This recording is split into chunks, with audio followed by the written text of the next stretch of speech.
Ladies and gentlemen, welcome back to Marty's Toy Box. Today is a sad day, to say the least, but also a door opening for a lot of people. So far, the count is up to 19 people have been released by WWE thus far, and the list keeps on coming, and honestly, tonight it really upset me because these are some, big names, big, potential people that just signed, people that just brought back, people that just started to push. Everything is just it's ridiculous. But all right, let's just go through all the releases. First up, Scarlett or Scarlett Bordeaux. So she was with Kross at NXT and it was fantastic. She did a few bumps and did a few moves and everything. But then when they brought Kross to the main roster, they just stopped using her, and she was the first of many names released tonight. But I feel that it was good that they got.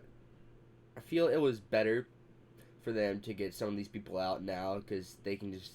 Some places will want to pick them up so badly, like AEW and stuff, because they have such potential, and WWE was just not using them. So it sucks, but I'm sure Scarlett is kind of thankful that she can actually be used elsewhere.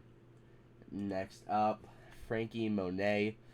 And it's really weird because Frankie Monet was signed back in April, I think. Did her first match in August. Had 6 or 7 matches, beating Raquel Gonzalez, the women's champion at the time for NXT.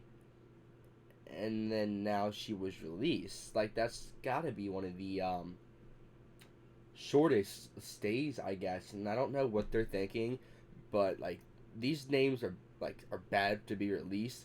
It just keeps getting worse. Next up, one that really shocked me, Ember Moon. They freaking released Ember Moon for some reason, and I have no idea why. She was on the main roster, and then she stopped being used. She got stopped being used for a little bit. Went down to NXT.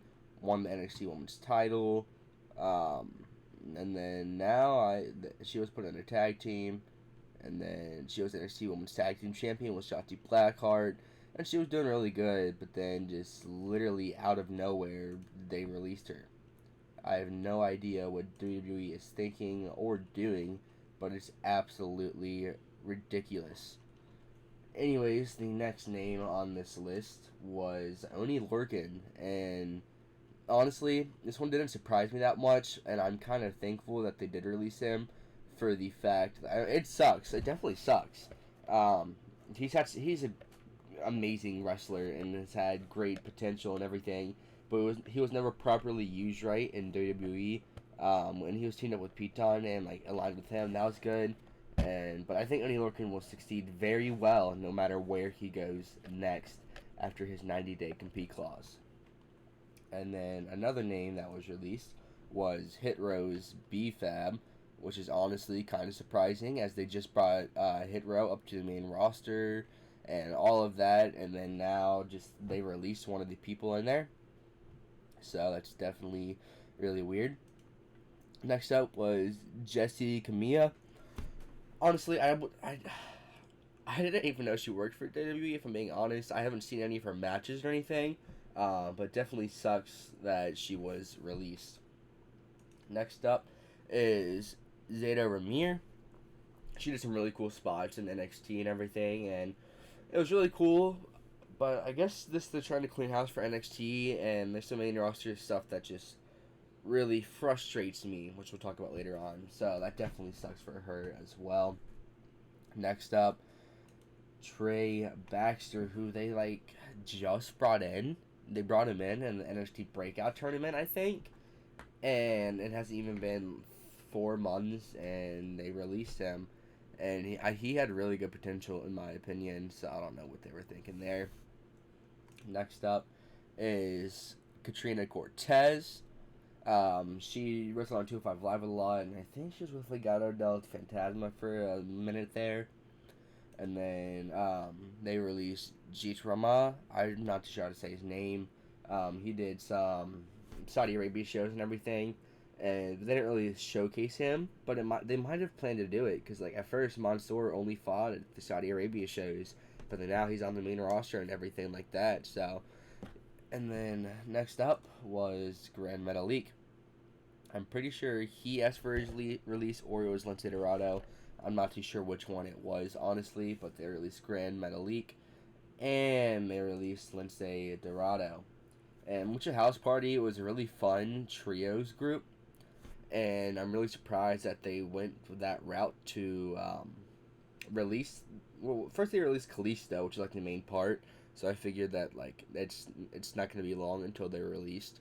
And I think they asked for their release anyways. Kalisto showed up on AEW last night on Wednesday, and they fought. Him and a partner fought FTR for the tag title, AAA tag titles and everything. But Lince Dorado and Grand Metalik, very talented people, definitely are going to do well in their future. So, yeah, all of Lucha House Party is released, which sucks. Next up, one that really shocked me, Nia Jax. They released freaking Nia Jax. She's been with the company for years. And I don't really know what they were thinking, but Nia Jax, she had a great run with Alexa Bliss.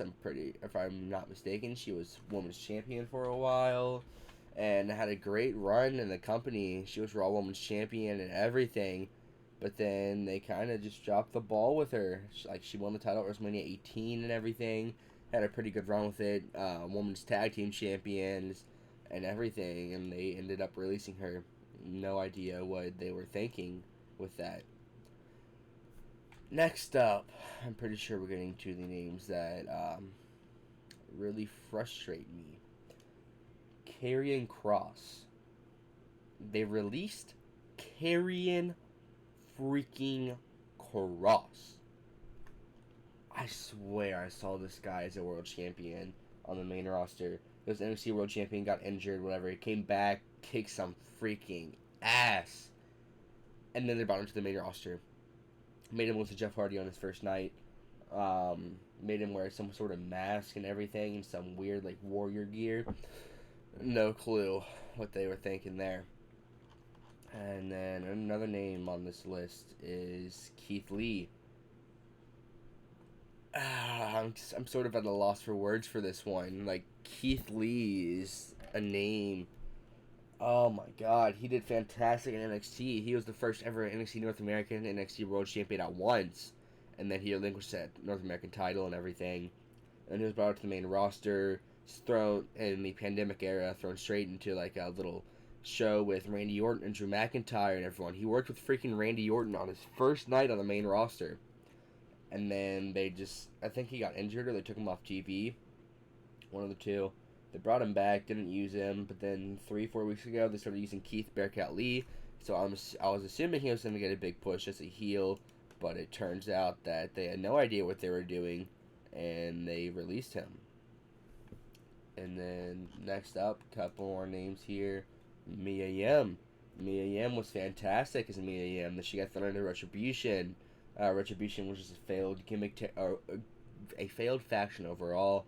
And then they finally let her, they drafted her, I'm pretty sure, in the freaking draft of this year as Mia Yim, took away her Retribution name, and then here we are, she was released. Next up was Harry Smith, or Davey Boy Jr. They brought him back to the company after a little bit, and they started using him, not that much, but they started using him at least, and then he was just released in the end. And it makes literal no sense to me why they did it, or what was going through their mind, or whatever. It just makes no sense to me on why they did that. And then one of the last names, it actually might be the last name coming up next, sadly, is Eva Marie. Eva Marie, had a run in WWE, kind of was not the greatest, and then she was released, and then she came back and had all these vignettes and her being a good heel and everything, and now they release her as well. So that is all of the names. Hopefully that's the rest for the night. I'm not too sure. So Scarlett Bordeaux, Frankie Monet, Ember Moon, Oni Lorcan, Hit Rose BFAB, Jesse Camilla, Zeta Ramir, Trey Baxter, Katrina Cortez, Jeet Rama, Grand Metalik, Lindsay Dorado, Karrion Kross, Nia Jax, Keith Lee, Harry Smith, Miam, Eva Marie. 19 people, and all of them had amazing potential. Again, they brought some in just like recently, some returned recently, some were kind of getting a push and everything, and then, yeah. I'm not, well, Insurance 2K22 for me. That's like the least of anyone's worries. Karrion Kross and Keith Lee, I feel that they will definitely go, or Tony Khan. Everyone said, whenever a release happens, everyone says AEW should pick them up, AEW should pick them up.